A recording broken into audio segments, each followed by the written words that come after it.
Quel est celui-là qui arrive d'Édom, qui vient de Bosra, vêtu de rouge? Celui-là, superbe en son habit, qui s'avance plein de force. Moi, je proclame la justice et j'ai le pouvoir de sauver. Mais pourquoi ces habits écarlates, ce vêtement de fouleur oppressoire?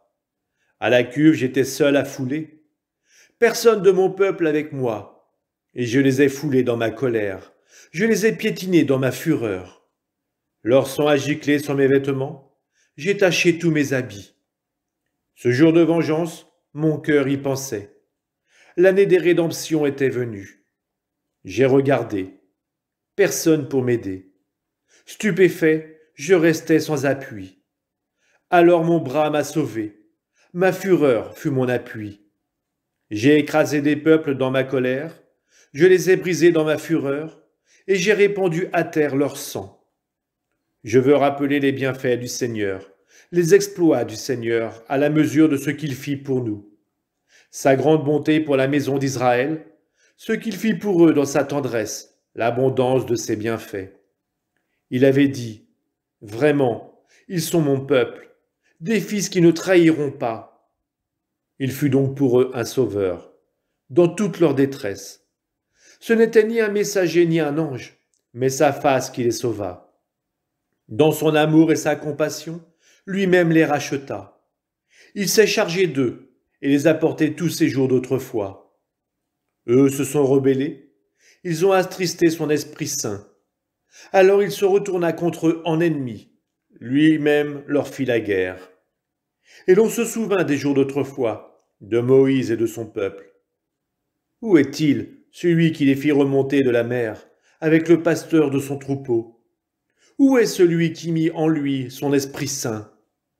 Où est celui qui fit avancer à la droite de Moïse son bras resplendissant, qui fendit les eaux devant lui pour se faire un nom éternel, qui les fit avancer dans les abîmes comme chevaux à travers le désert sans qu'ils trébuchent?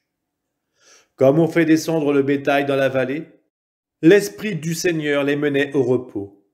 C'est ainsi que tu conduisais ton peuple pour donner splendeur à ton nom. Du haut des cieux, regarde et vois. Du haut de ta demeure sainte et resplendissante, où sont ta jalousie et ta vaillance, le frémissement de tes entrailles? Ta tendresse envers moi, l'aurais-tu contenue? Pourtant c'est toi notre Père. Abraham ne nous connaît pas, Israël ne nous reconnaît pas. C'est toi Seigneur notre Père, notre Rédempteur depuis toujours, tel est ton nom. Pourquoi Seigneur nous laisses-tu errer hors de tes chemins? Pourquoi laisser nos cœurs s'endurcir et ne plus te craindre? Reviens, à cause de tes serviteurs, des tribus de ton héritage. Ton peuple saint n'a pas joui longtemps de ses possessions. Nos ennemis ont piétiné ton sanctuaire. Nous sommes comme des gens que tu n'aurais jamais gouvernés, sur lesquels ton nom n'est pas invoqué. Ah, si tu déchirais les cieux, si tu descendais, les montagnes seraient ébranlées devant ta face. Comme un feu qui enflamme les broussailles, un feu qui fait bouillonner les eaux. Ainsi tu manifesterais ton nom à tes ennemis, les nations trembleraient devant toi, quand tu ferais des prodiges terrifiants que nous n'espérons plus. Voici que tu es descendu, les montagnes furent ébranlées devant ta face. Jamais on n'a entendu, jamais on n'a ouï dire, nul œil n'a jamais vu un autre Dieu que toi, agir ainsi pour celui qui l'attend. Tu viens rencontrer celui qui pratique avec joie la justice, qui se souvient de toi en suivant tes chemins. Tu étais irrité, mais nous avons encore péché, et nous nous sommes égarés. Tous, nous étions comme des gens impurs, et tous nos actes justes n'étaient que linge souillé. Tous nous étions desséchés comme des feuilles, et nos fautes, comme le vent, nous emportaient. Personne n'invoque plus ton nom. Nul ne se réveille pour prendre appui sur toi, car tu nous as caché ton visage, tu nous as livrés au pouvoir de nos fautes.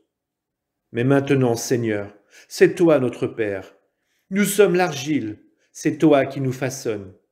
Nous sommes tous l'ouvrage de ta main. Seigneur, ne t'irrite pas à l'excès. Ne te rappelle pas la faute à jamais. Ah, de grâce, regarde, tous, nous sommes ton peuple. Elles sont devenues un désert, tes villes saintes. Sion est devenu un désert, Jérusalem une désolation. Notre maison sainte et resplendissante, où nos pères te louaient, est devenue la proie du feu. Tout ce qui nous était cher est en ruine. Peux-tu rester insensible à cela, Seigneur, te taire et nous humilier à l'excès?